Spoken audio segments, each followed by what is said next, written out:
Awesome. I'm going to hand it over to Cheryl. Thank you. Very nice introduction, Karen. Okay, so today we had the pleasure of having 3, not 2 or 1, presenters from Laney College. So on your far left would be Inger Stark, and she's a sociology instructor at Laney.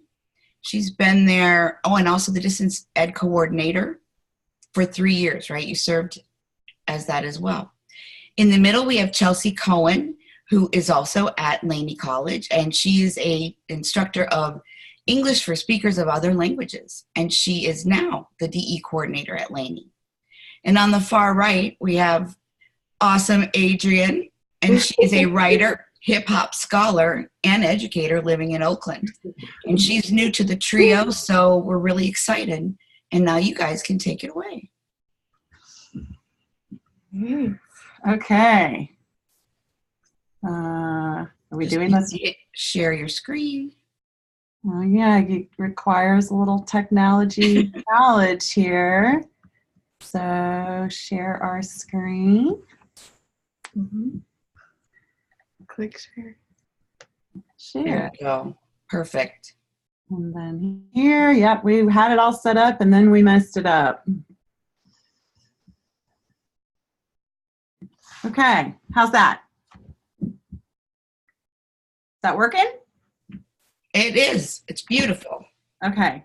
So what we're going to do today, the 3 of us, is I'm going to tell you very, very briefly a tiny bit about the Peralta Equity Rubric. There are lots of resources in the resource page for this presentation, more about the rubric. If it piques your interest and you don't know about it yet, you can get more information about the rubric there. And then after, we're going to, Chelsea and Adrian, who are experts in the pedagogy associated with the criteria on the rubric, are going to give you dynamic examples of how they create learning activities in their classrooms that meet the criteria that's called connection and belonging. Okay, so yeah, no, but you guys can stay if you want to. So I want to give you a really brief overview. So a few years ago at our institution, the Peralta Community College District, we have 4 colleges in and around the city of Oakland. There was a huge push to move both courses and programs into the online environment. And as faculty, we were a little resistant. And in 2015-16, we did some research on our own colleges that demonstrated that long-standing equity gaps that exist in educational institutions already are made worse in online environments. So when you just take courses and programs and throw them online, existing equity gaps for disproportionately impacted students are worsened. I want to show you a slide that demonstrates, this is a little bit old data, but that shows you when it comes to race and ethnicity, the equity gaps in online environments are really significant. And the data at our own institution showed that it was bad. So what happened a few years ago was a group of us designed what's called the Peralta Online Equity Rubric. For the purposes of this presentation, we took the word online out because the rubric actually is really relevant for instructors who teach face-to-face classes too. So the intention in designing this rubric was that one of the things we wanted to do was actually to create a tool or resource that faculty and colleges and departments could use, because a lot of people talk about diversity and inclusivity and equity, but sometimes those conversations don't actually translate into practices that actually impact students' lives in a measurable and positive way.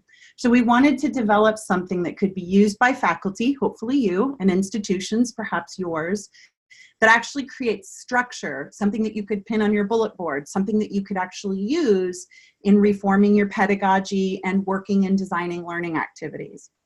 So we built it to institutionalize practices. We based it on research. We did not come up with the 8 criteria on the rubric ourselves. We hired a consultant, Kevin Kelly. You can learn a little bit about him on the resource page too, who did a bunch of research about what do we know about online environment and student success, and are there interventions that actually work in supporting all students, but specifically disproportionately impacted student groups. So the 8 criteria are built not on what we think, but on good research. And we designed it to be used in conjunction with and complement the OEI rubric. So it doesn't mirror it exactly, but you'll see we chose to use the columns of incomplete, aligned, and exemplary. And at least in some way, we wanted it to be useful to faculty. Oh,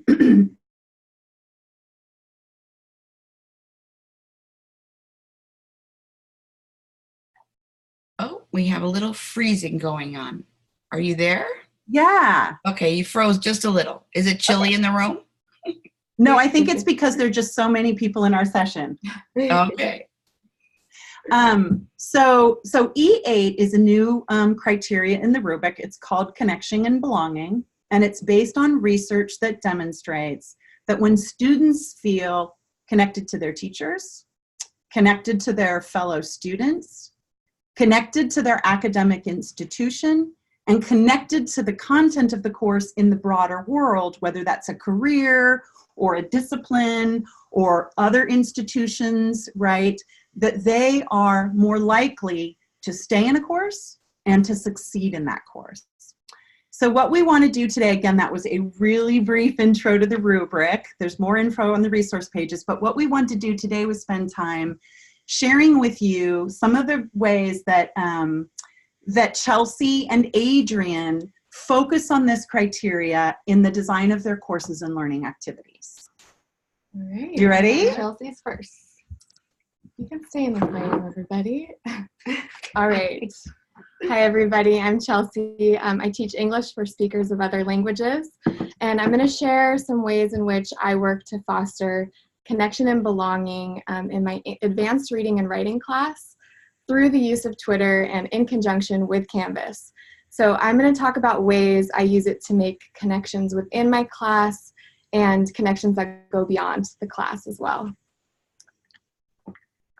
So the first connection that I need to make with my students is the connection with those who feel hesitant to use Twitter in the first place. So the first thing that I do with them is I share the why, and I tell them the story about what inspired me to use Twitter in the first place.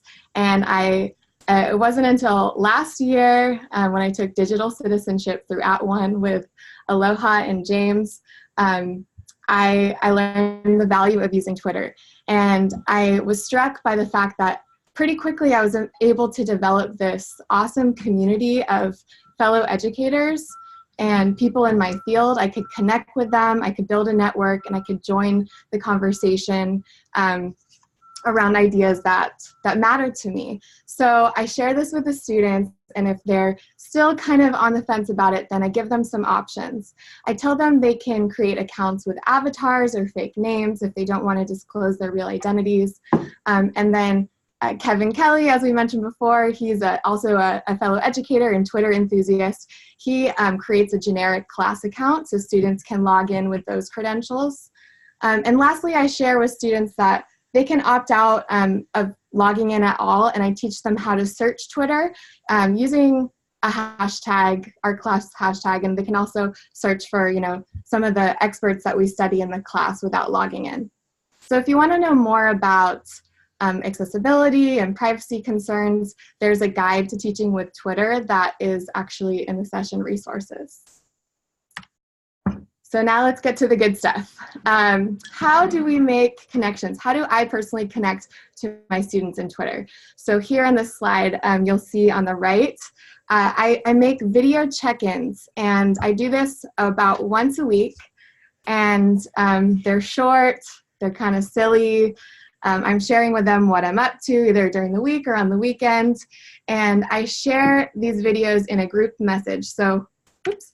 Luckily, I've had 100% participation on Twitter this semester in my class. So this is a group message with 34 students and with me. And I know not all my students are checking Twitter as frequently as others, so I also post these video check-ins in Canvas under the announcements. and I end up getting replies in both places. So my students will reply with a video of what they're doing, or images or text. I actually just learned that 2 of my students worked together at Chipotle because they sent a cute little selfie. So, so these are just, this is a nice way to connect with my students on a personal level. It breaks down barriers, it shows them that I'm human and that I care and that I actually really want to know them.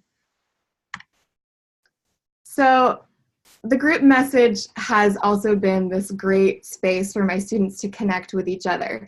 And I want to share a little anecdote. A couple weeks ago, we had about a medium-sized earthquake in the Bay Area.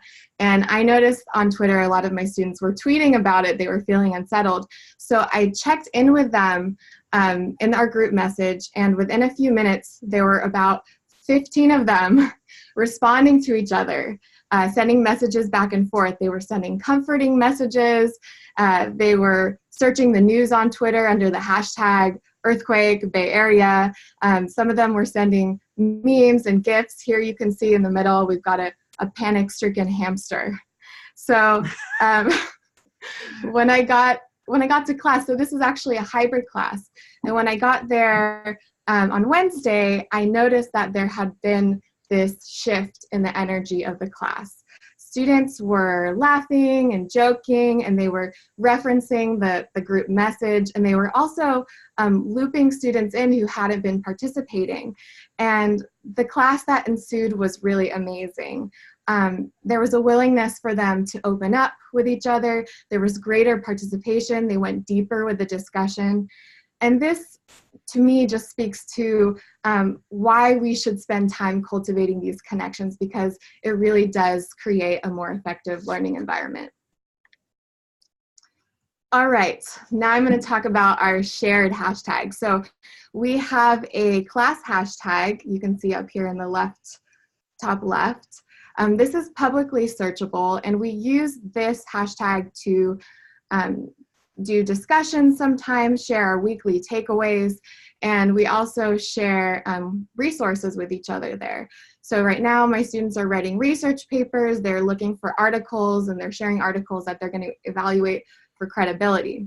So as I was sifting through our class hashtag last week, I was surprised to suddenly see a student from last year posing questions to my students. So you can see his question right here. He's asking about whether or not higher education is necessary for everyone. I should mention that in this class, we spend the whole semester studying education, and by the end of the semester, they're very well versed in lots of different issues pertaining to education. So this was fun to see him posting there, and then sure enough, within a few days, he had replies from a few of my current students. And now there's a full-on debate going on about whether or not they should, higher education is worth it, should you spend the money on it? But this was just a really unexpected and exciting way to see a student from last year who shares this knowledge base with my current students, joining in conversation with them around these issues, still using Twitter. And additionally, it was a way of expanding unintentionally our community, so going beyond our actual class. All right, so speaking about connections that go beyond our class, we talk a lot about using Twitter for networking purposes as well. And so one activity I do with my students is I group them by professional or academic interests. And I ask them to search for well-known people in their respective fields or groups or organizations that are related where they might be able to get more information. And in this class, I had a group of aspiring medical professionals, child development majors, computer programmers, entrepreneurs. I had a group who just wanted to continue learning English. So I asked them to share what their takeaways were, and here on the left, you'll see that one of my aspiring doctors, she followed the American Heart Association, and she wanted to share with her classmates that they have some tips for healthy living and that everybody should follow them. And here on the right, you'll see that one of my students who wants to be a programmer, he found a well-known programmer and he wanted to share with his fellow group of programmers that there was this guy he found who has some tips on how to develop apps for Android and iOS. And then on the bottom, I have a group of all women entrepreneurs in my class, and they discovered Sheryl Sandberg's Twitter. And what was really exciting for them was that they noticed there was a connection. We watched the TED Talk Grit by Angela Duckworth, and a lot of my students really liked her as well. And they noticed that Angela Duckworth was following Sheryl Sandberg. So they were excited to see someone who we had studied connected to somebody that they looked up to professionally. And this activity really reinforced how they might continue to use Twitter beyond the semester to access people and resources that might be able to help them advance in their careers. All right, let's go back to Angela Duckworth for a second. So a lot of the experts, authors, and speakers that we study throughout the course of the semester are all on Twitter. And I have my students follow them, and they'll research what they're tweeting about, and we'll talk about whether or not what they see on their Twitter profiles connects to what we're doing in class. And yeah, one of my students loves Angela Duckworth, and she follows her, and she noticed that Duckworth had recommended a book called Permission to Feel. And so what she did was she bought the book, and here you'll see a picture of the book here, and she decided to create a 1-month reading challenge for herself. And so she was going to document day by day reading this book, Permission to Feel. Here you see in the bottom right, she's packing the book in her backpack, and she's reading it at the Laney Library. And what was so great about this is that she started to highlight excerpts and passages from the book that related to what we were studying. So at this time it was habits of mind and growth mindset. And this was, and then you see she's tagging our class hashtag too, so she's bringing the students in the class into the conversation. And this was really inspirational to students.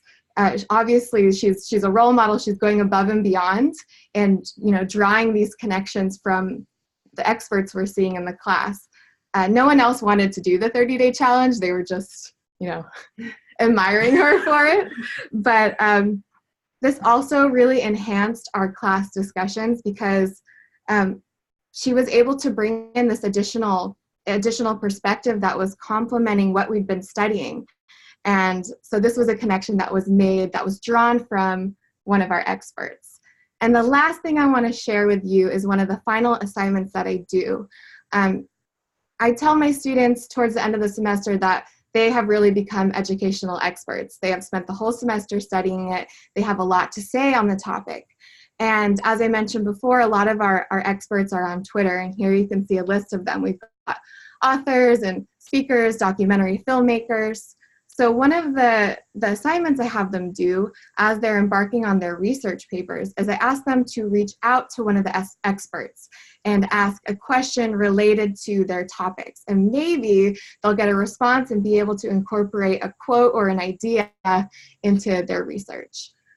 So on the right here, you'll see my student Hishka. She reached out to Yang Zhao. He's a distinguished author and professor of education. He wrote the book Catching Up or Leading the Way, and she tagged him there, and she asked him, how can we improve the high school graduation rate? And sure enough, Yang Zhao replies to Hishka, and he shares an article of his about shifting mindset around educational inequality. Hishka writes back, he likes her reply, and this was just a beautiful exchange to witness on Twitter. And to me, this connection, this really represented the ultimate connection. Here you see a student joining in conversation with a prominent scholar and academic, and she's being validated for her ideas, and she's contributing to the greater knowledge commons around education and the issues that we're facing today. And so to me, this is what makes Twitter so exceptional and so relevant for E8, on the equity rubric, which is really helping our students make meaningful connections, both in the class and beyond the class. So if you want to keep connecting about how to use Twitter to engage our students, here's my Twitter handle, and I'd love to hear from you. Now I'm going to turn it over to Adrian, Dr. Adrian. Let me just step in there for a second really quickly. You may be watching that thinking, oh my gosh, this just seems like a pitch for Twitter, right? And it's not. I want to take you back to the reason that we're here today, which is that research demonstrates that when your students feel connected to their instructor, each other, the institution, the topics, the content, and the world beyond, they're more likely to succeed. The other thing I want to say, Chelsea, is I was listening to him thinking her students are so amazing and exceptional, but you realize if she hadn't put that work in to given them that opportunity to walk into the class via Twitter and engage, she would never have known that. So it really speaks to your awesome pedagogy and use of Twitter. Okay, go Adrian. Yes. I love that presentation. And what I was telling Chelsea this morning, that what I loved the most in that example was how her students connected over the earthquake exchange, because it really shows authentic connection and belonging, which is what I'm doing through the reading groups. So I'm going to share something that's a little low tech. If you're still kind of on the fence about Twitter, you can start doing this tomorrow, hopefully, as you're building your Twitter account. And that is using collaborative reading. And so all of the work that I do is guided by the hip hop elements, 4 core elements. There's actually about 10 elements, but these are the 4 that I use in my composition classroom that I hope will inspire you to think about how you design connection and belonging activities in your classroom. So the first element, DJing, is all about providing the beats and mixing. It's the music of the movement. And then you have your MC that comes in and rocks the crowd and gets everybody engaged and interacting, the kind of moving the audience. And then graffiti art is the visual element. And I was telling my colleagues, don't panic, I don't bring in like spray paint to class with this element, but I do honor this element by bringing in art supplies. Very often I will have like people from 18 to 80 coloring in the composition class, and it relates. And the last element, movement, I incorporate by having people do simple things like move around, stand up, go talk to the person on the other side of the room. I might occasionally have them actually dance too. So I have been known to have my students join me in the wobble. But if you're just starting out thinking about the hip hop elements, just having your students stand every class period or turn to their neighbor or do something is one way to think about using those elements. And so the element that I honor in my collaborative reading is the DJing element, which really asks them to be the beat maker, or the person that's going to get everybody hype and moving with reading. Because I've had a big struggle with getting students to really commit to reading. I don't know about you guys, but I mean, our students at Laney, they work full time, they have families, or they just don't really have that culture of reading as a priority in their lives. And so what I do to build a sense of connection to reading is have them be in many reading groups, or what I like to call book clubs. Because I'm a part of a book club. Well, I've always been a part of a book club. That doesn't count. I mean, I'm an English teacher. But to introduce them to, just cultivating a culture of reading, I put them in small groups, and each week somebody is the DJ for their reading crew.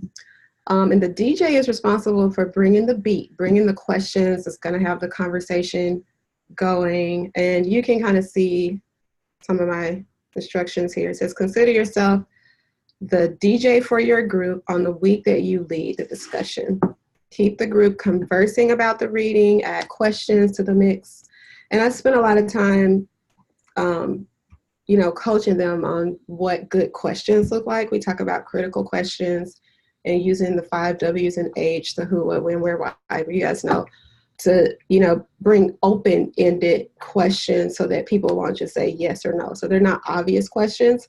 And what that does is it encourages the leader or the DJ to really engage in the reading for the week that they're the leader.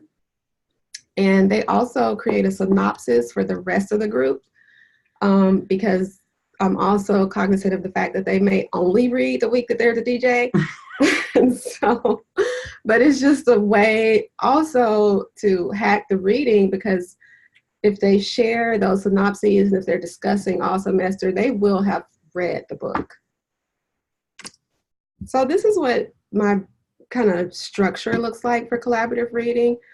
You can break your students up into groups, and that this will be the group that they work in all semester, or if you want to switch it up, you can reconstitute the groups at the midterm, which I often have to do just because sometimes students aren't there after the midterm, unfortunately.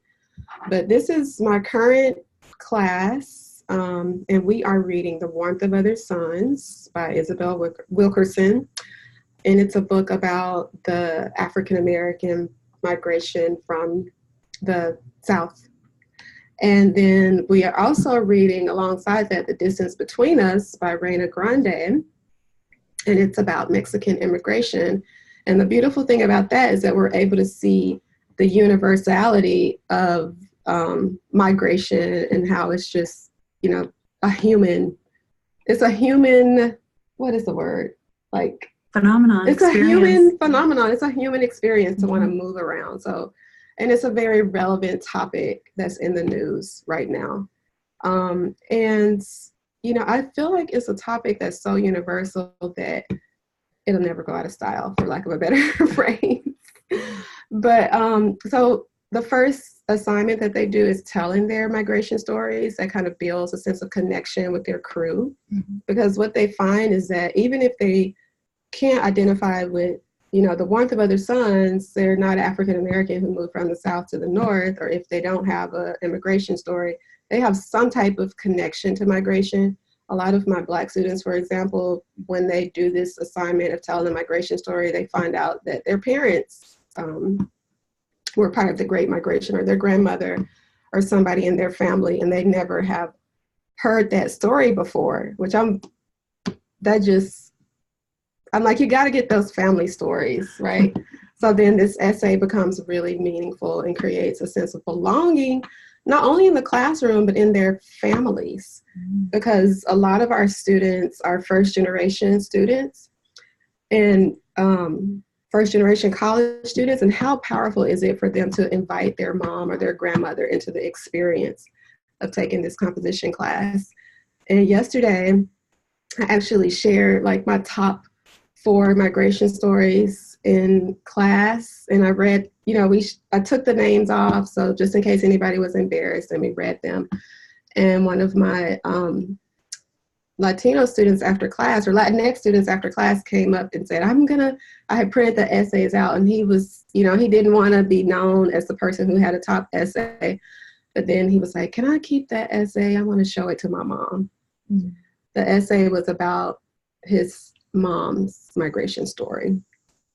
And so I just think that, the topic, what they're reading, and then also find a common story that they share. I mean, your topic doesn't have to be migration, but I would say definitely think about something that's universal to the human experience. That's what I was trying to think of earlier. That's a universal human experience that everybody can connect to across race, gender, or any other identity that students share. And so they have the page breakdown, and this is just all semester. So students know it's just part of the culture. They know they're going to have to be the DJ for their group 1 week. And this is a Google document. So I use Google Documents a lot for this collaborative experience. I share this document with students as a link in Canvas, and then they can comment and, put their names on the week that they want to be a leader. And so this is an example of one group. They went beyond being a crew. They've actually came up with their own name. They call themselves the Rainbow Effect. And they have been rotating who's bringing the questions. And, you'll see they have their page numbers, and then what their questions relate to, and then their synopses or their summary of where the section of the reading where their questions come from. And then I also have them do vocabulary words, like what words stand out as unfamiliar. And that's just an active reading practice. And then everybody does vocabulary words. So that's one way of building a connection too, because sometimes they'll just say, oh, I didn't know that word. Because sometimes in class, I ran out of time. So in class, students are too embarrassed to, share what they don't know. So this kind of levels the playing field. So those are just some more examples. And for the sake of time, they do this in Google Slides. Thank you. My team is so awesome. It reminded me. Yes, so this is also Google Slides. This is a slideshow that they share with their crew. And then they also share this with me so that I can grade and keep track of what they're doing every week. But it's really up to them to communicate with each other outside of class, to be the reading club or the book club and keep this going. So, and the culminating project for the class is a blog.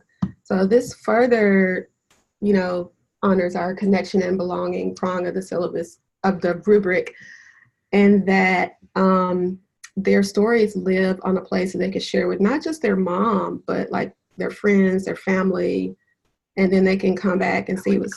Oh dear. So see, there's a little sample for you guys, and you can see they share their story. And then as part of honoring the graffiti element, they put a picture that they feel represents their story.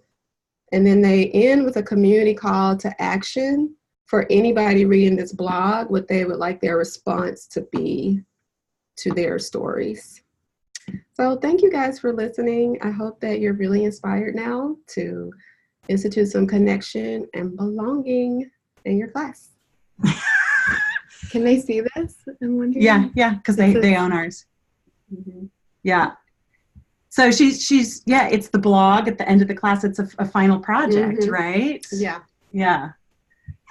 So we've only got like 5 seconds left, but I'm going to run over just by a minute or two because I kind of want to pull this all together and also acknowledge that the session description said we were going to help you develop your own introductory activity that would foster connection and belonging. For those of you who are hoping for that, we simply could not fit everything into 30 minutes. But we'd be happy to do another session specifically down the road on developing an introductory assignment that creates connection and belonging. The resource page, again, has the rubric. It has a little bit more information about the research the rubric was based on, and it has descriptions. And what else, gals? Do we have questions? Want to take some questions? Yeah, we're going to do a question and answer session. Hi, folks. Surprise. Hi, Michelle.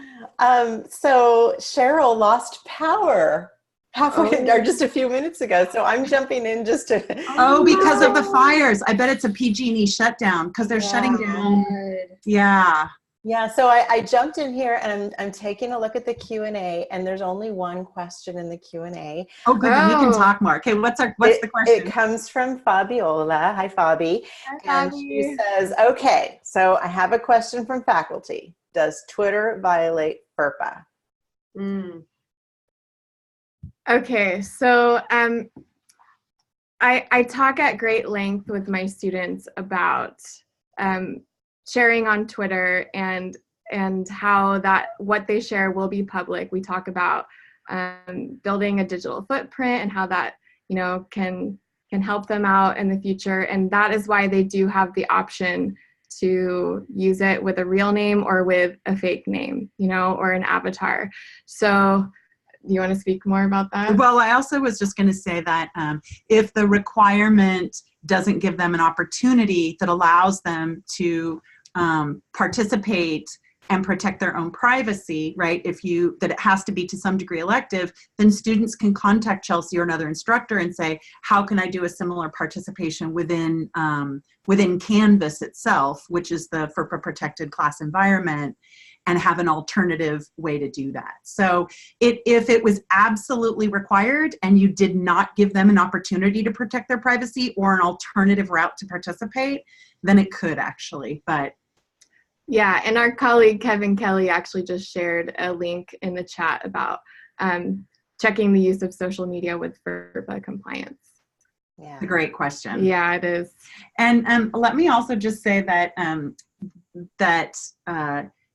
as an instructor, taking the time to learn new technology, all of us, all the time, is immense. And learning how to use Twitter is a huge project, right? So it isn't an easy thing to do, and obviously not for everybody, which was why Adrian was called her own low tech. It's not low tech. You're using Google inside of Canvas and all those kinds of things. But our idea, our hope today was to show you a couple of range of possibilities of how to foster connection and belonging in your classrooms. Great. Anything? Yeah, so a couple other questions have bubbled up. Deborah is asking, how many students do you have total? I have 150 in 3 classes and not sure this would work. Which project? What exactly? Well, both. Let's do both. So Okay. how many are in most of your classes, Chels? I've got about 35 in one class. And I think, it depends on what you want to use it for. The sharing resources, I think, is a really accessible way to use Twitter. You could have a distinct hashtag for each of your classes and have students post there. And I don't go on Twitter to verify that everybody has turned it in on Twitter. I actually have them let me know in Canvas if we have an assignment on Twitter, if they've completed it, and to just give me a little brief summary of what they've posted. So especially if you have over 100 students, then you're not having to go through all of the students' posts necessarily. I do go through and like every single one of the posts under the hashtag though. And that's quick. You can do that quickly. And that lets them know that you're there.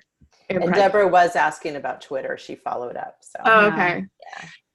So one of the things I want to say is that also, when we talk about trying to use the equity rubric in an online environment, hybrid or even face-to-face, it really requires instructors in particular to really entirely rethink how pedagogy works for them. So it's an immense amount of time to learn to use Canvas, to learn to use Twitter, even Google Slides, and create groups and templates and all of that stuff. But it is a huge front-end investment of saying, I'm not going to be the professor anymore. I'm not going to be the person who has the knowledge and tell my students everything. What you do is the front-end change is a big thing, but what you're flipping around then is you're inviting students into the course content, the connection, and things where they sort of engage in learning in a different way. So on the back end, sometimes you actually, I'm not going to say you save a lot of time because it isn't, but it's different. Yeah, you see something interesting, don't you, Chelsea?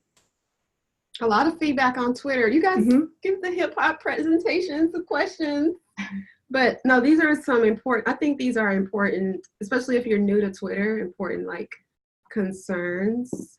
Well, it's interesting because we asked Adrian to come and participate today and in the future because a lot of faculty will say, I don't like to do group work in class or even online because one student does all the work. How do I moderate it? How do I deal with that? And we invited her to come because she has a style of using groups that you could do face-to-face, hybrid, or online that really shifts that dynamic and puts the onus of the learning back on the students. Yes.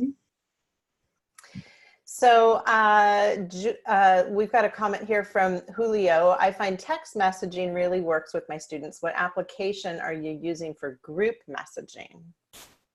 So we're in Innovate. We would say you use Canvas, and students can use the app really effectively. They can set up notifications. Instructors who's using it can do the same thing. But we actually really recommend that you contain your course communication either within your institution system or within Canvas because it's set up to do that really effectively. Great. And we have time for maybe one more question. Claudia has asked, how do you manage the fake names if you have a really big class? So that's, I think we kind of already touched upon the fake names, but do you have any tips for that? I mean, the large classes, do you have any tips? Well, one thing I did notice is that my students are using the same picture that they have in Canvas on Twitter, and a lot of them use, avatar pictures, and that's one way to recognize. I will be completely honest with you. This is my second semester using Twitter. I'm still new at it. I'm still learning as I go. But as I've mentioned, it has been the way that I've seen the most meaningful connection ever happen in my classes In before. the online environment. In the online environment. Tell them again the @ONE class that you took that was really great, that helped. Digital citizenship is a class that I'd like to recommend to everybody. They go a lot into privacy concerns that a lot of you are mentioning, the legal issues, and I also want to plug humanizing online teaching and learning too, because that's where I got a lot of my tips on doing video check-ins and other ways of humanizing online. Excellent. And a tip from Kona's 9 a.m. session, her keynote, Kona gave the great tip of enabling the notes column in the grades area in Canvas, and the notes areas where you can just make it's like little sticky notes, so to speak. So that's a place where you could track that important information about students as well. And let's see if I can find something super quick. Got a few little hip hop questions. Do you have your cruise compete? Yeah, it naturally breeds competition. Like when I showed the rainbow effects PowerPoint and everybody shared their PowerPoints yesterday. Or, they were like, look at ours. Yeah, I completely agree with you. Getting students that consequence, adding the consequence of having others see student work really ups the ante and increases engagement. That's what I completely agree. I think that's a good point. Hey, Adrian, I don't think we put anything up that links participants more to your information about hip hop pedagogy and stuff. We'll put something in the resource pages for those of you, because I see some people saying that's really great, the hip hop pedagogy, and we'll get something in the resource page today as soon as we can that would give you a link to other resources to learn more about the work Adrian does or that other folks do. That would be great. Yeah, we can definitely add more resources there. It's not a problem at all. Just send them our way and we'll get those added for you. So we are at 10:45, and so we are going to wrap up, and this archive of this session will be available online on the resource site within a week after we get it processed and captioned.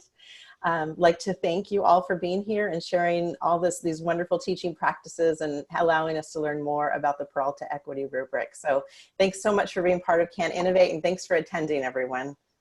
Thank you so much. Bye. See you all later.